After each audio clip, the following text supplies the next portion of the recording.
there seems to be some confusion. There's people out there that don't believe the trucking industry was flooded by foreigners, by people that weren't from this country. So I'm going to go through the data with the receipts of course, you can't actually, no one's going to say there was this many Somalians, this many Ethiopians, this many whatever.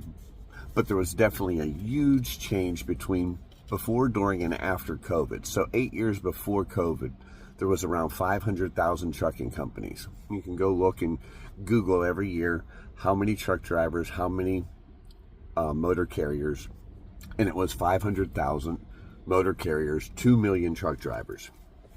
2016, Mr. Quaid from the FMCSA sent a memo to every DOT office in America saying you no longer have to read, write, and speak English to drive a truck. We're no longer going to enforce that. COVID hit like 2019. It's actually the same year that we had a huge flood of all these people pouring into the country. We all seen it. We all watched them fill up.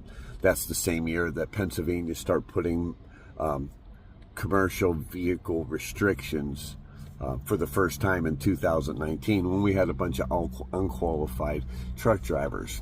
2020 or 21 is when we lowered the standards for truck drivers. You no longer had to test.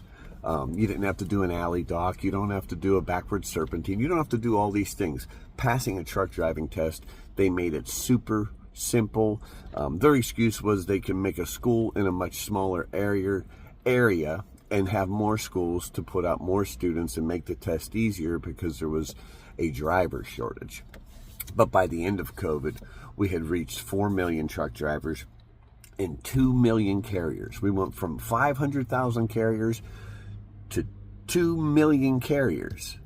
That's absolutely insane. But that's exactly what it was.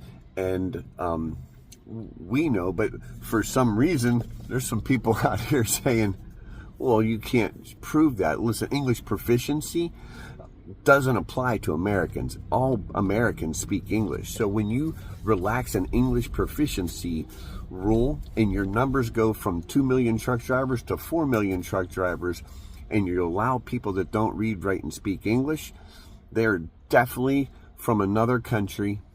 They're not American. That's who came here. It doesn't seem that hard to me, and I don't understand why I'm even having to explain this, but there's someone out there that believes that those numbers aren't real, but you could just Google them. I kept track of them in a way better way before, during, and after COVID, but just sitting here thinking, well, you could just Google this stuff and see the numbers yourself. You can answer these questions yourself. The trucking industry was definitely flooded with cheap labor from other countries to keep the prices low. That's just a fact. Have a good day. Enjoy your coffee.